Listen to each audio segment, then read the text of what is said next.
வணக்கம். நீங்கள் இணைந்திருப்பது தமிழ் எஃப்எம்மின் உலக செய்திகளோடு. செய்திகளுக்காக நான் அபினா ஜெயகாந்தன். விரிவான செய்திகளுக்கு முன்பதாக முதலில் இன்றைய நாளிற்கான தலைப்பு செய்திகள்.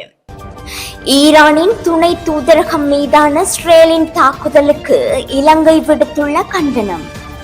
தென்கொரியாவில் மொத்தமாக பதவி விலகிய ஆளும் கட்சியினர்.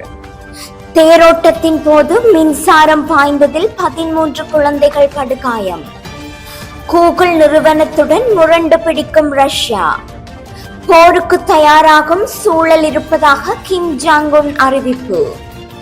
உலகம் முழுவதும் பரவி வரும் சுவாச தொற்று நோய். பாதுகாப்பு ஒப்பந்தத்தில் கையெழுத்திட்ட உக்ரைன் மற்றும் லாட்வியா. ஹாங்காங்கில் ஏற்பட்ட பாரிய தீ விபத்து.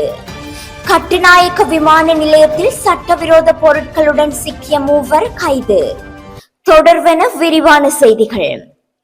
ஈரானின் துணை தூதரகம் மீதான இஸ்ரேலின் தாக்குதலுக்கு இலங்கை விடுத்துள்ள கண்டனம்.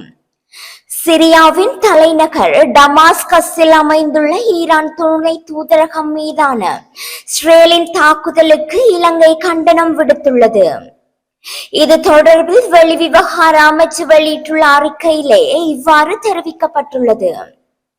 குறித்த விடயம் தொடர்பில் மேலும் தெரிய வருவதாவது, பிராந்தியத்தில் ஏற்பட்டுள்ள கொந்தளிப்பான நிலைமையை மேலும் அதிகரிக்காமல் நிதானத்தை கடைபிடிக்கவும், வன்முறையினை பயன்படுத்துவதை தவிர்க்கவும் சம்பந்தப்பட்ட அனைத்து தரப்பினரையும் வலியுறுத்த விரும்புவதாக இலங்கை வெளிவிவகார அமைச்சு குறிப்பிட்டுள்ளது.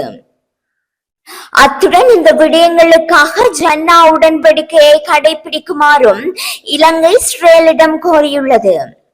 முன்னதாக சிரியாவில் உள்ள ஈரானின் துணை தூதரகம் மீது இஸ்ரேல் நடத்திய தாக்குதலில் பலர் கொல்லப்பட்டதாகவும், இதனை அடுத்து இந்த தாக்குதலுக்கு பதிலடி கொடுக்க ஈரான் தயாராகி வருவதாகவும் தெரிவிக்கப்பட்டுள்ளது.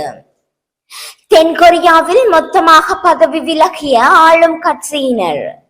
தென்கொரியாவின் பிரதம மந்திரி மற்றும் மூத்த ஜனாதிபதி அதிகாரிகள் தங்கள் பதவியை ராஜினாமா செய்துள்ளனர். இந்த நிலையில் பழமைவாத ஆளும் கட்சி பாராளுமன்ற தேர்தலில் படுதோல்வி அடைந்ததை அடுத்து அவர்கள் ராஜினாமா செய்துள்ளதாக அறிவிக்கப்பட்டுள்ளது. தேர்தல் முடிவுகள் ஜனாதிபதி ஜூன் சுக்லோய்க்கு பெரும் அரசியல் அடியாக அமைந்துள்ளது. பிரதம மந்திரி ஹாண்டக் சூ மற்றும் ஜூனின் அனைத்து மூத்த ஜனாதிபதி ஆலோசகர்களும் பாதுகாப்பு பிரச்சனைகளுக்கு பொறுப்பானவர்கள் தவிர தங்கள் ராஜினாமாவை சமர்ப்பித்ததாக ஜூனின் அலுவலகம் தெரிவித்துள்ளது. மேலும் 2022 ஒரே 5 ஆண்டு பதவிக்கு பதவியேற்ற முன்னாள் உயர்மட்ட வழக்கறிஞரான ஜூன் மீது நம்பிக்கையில்லா தீர்மானம் கொண்டு வரப்பட்ட நிலையில் தேர்தல் இடம்பெற்றமை குறிப்பிடத்தக்கது. தேரோட்டத்தின் போது மின்சாரம் பாய்ந்ததில் 13 குழந்தைகள் படுகாயம்.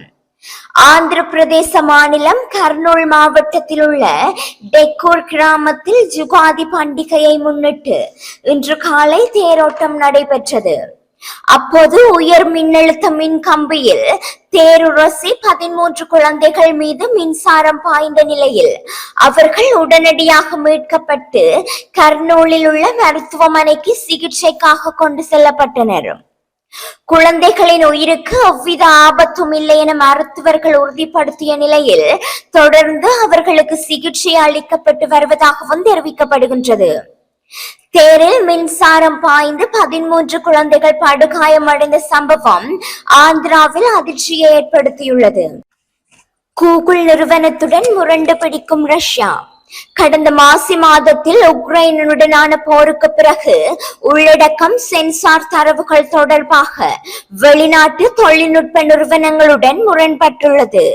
அந்த நாட்டை குறிப்பிட்டு உக்ரைன் உள்ளிட்ட அரசியல் விவகாரங்களில் தவறான தகவல்களை நீக்காமல் வைத்திருந்ததற்காக ஆல்பாபெட் நிறுவனத்தின் கிளை நிறுவனமான கூகுளுக்கு ரூபாய் 400 கோடி அபராதத்தை மாஸ்கோ நீதிமன்றம் விதித்துள்ளது.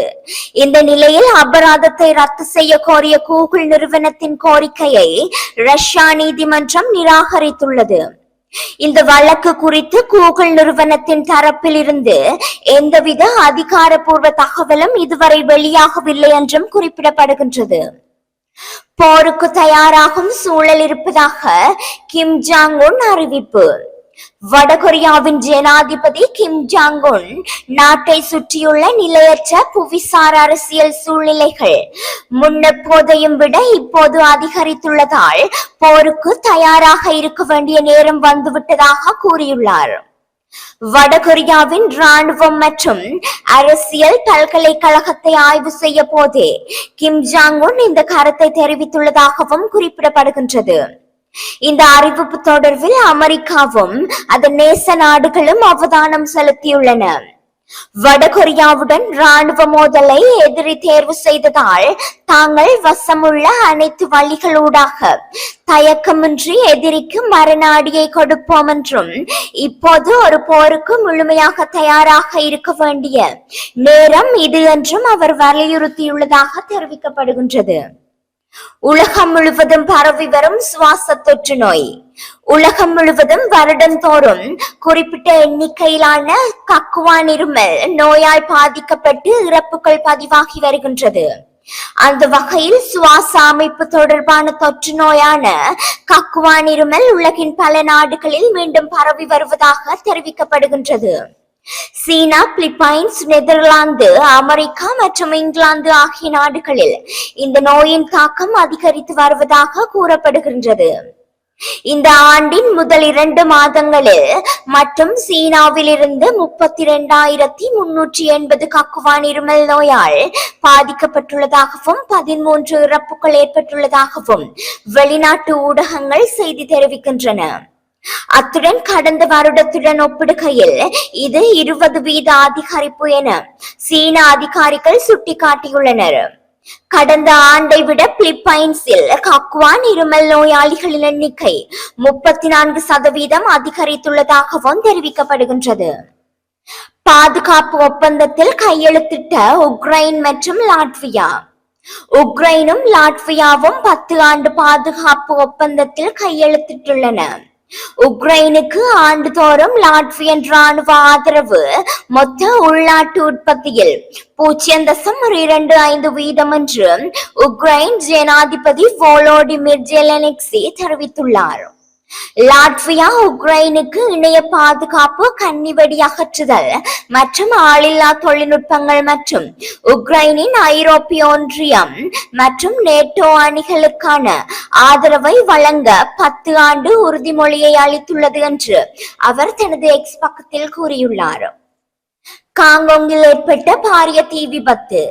காங்கோங்கில் உள்ள கட்டிடம் ஒன்றில் ஏற்பட்ட தீ விபத்தில் குறைந்தது 5 பேர் உயிரிழந்துள்ளதுடன் 11 பேர் காயமடைந்துள்ளதாக அறிவிக்கப்பட்டுள்ளது.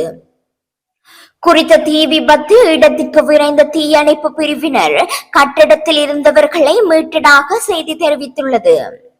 முதல் தளத்தில் உள்ள உடற்பயிற்சி கூடத்தில் தீ விபத்து ஏற்பட்டதாகவும் தீ கட்டுக்குள் கொண்டு வரப்பட்டதாகவும் செய்தி வெளியாகியுள்ளது. மேலும் தீ விபத்துக்கான காரணம் குறித்து விசாரணை நடத்தப்படும் எனவும் தெரிவிக்கப்பட்டுள்ளது. கட்டுநாயக்க விமான நிலையத்தில் சட்டவிரோத பொருட்களுடன் சிக்கிய 3 கைது. சட்டவிரோதமான முறையில் நாட்டுக்கு கொண்டு வரப்பட்ட 1 கோடி ரூபாவுக்கும் அதிக பெறுமதியுடைய பொருட்களுடன் 3 பேர் கைது செய்யப்பட்டுள்ளனர். கட்டுநாயக்க விமான நிலையத்தில் வைத்து குற்றப்புலனாய்வு திணைக்கள அதிகாரிகளால் அவர்கள் கைது செய்யப்பட்டதாக தெரிவிக்கப்படுகின்றது. வெளிநாட்டில் தயாரிக்கப்பட்ட மதுபான போத்தல்கள், சிகரெட்டுகள், ஆப்பிள் ஸ்மார்ட் கைபேசிகள், தொலைபேசி உதிரி பாகங்கள் உள்ளிட்ட பல மின்னணு சாதனங்களுடன் குறித்த 3 கைது செய்யப்பட்டுள்ளனர். மினுவாங்கொடை, மஸ்கெலியா மற்றும் கொழும்பு 13 பகுதிகளில் வசிக்கும் 3 பேரினால் இந்த பொருட்கள் இலங்கைக்கு கொண்டு வரப்பட்டுள்ளன. கைப்பற்றப்பட்ட பொருட்களும் அவற்றை சட்டவிரோதமாக இலங்கைக்கு கொண்டு வந்த 3 பேரும் மேலதிக விசாரணைகளுக்காக கட்டுநாயக்க விமான நிலைய சுங்க அதிகாரிகளிடம் ஒப்படைக்கப்பட்டதாகவும் தகவல்கள் தெரிவிக்கப்படுகின்றன. உலக செய்திகளோடு தமிழ் எஃப்எம்மிற்கான இன்றைய செய்திகள் நிறைவடைகின்றன. வணக்கம்.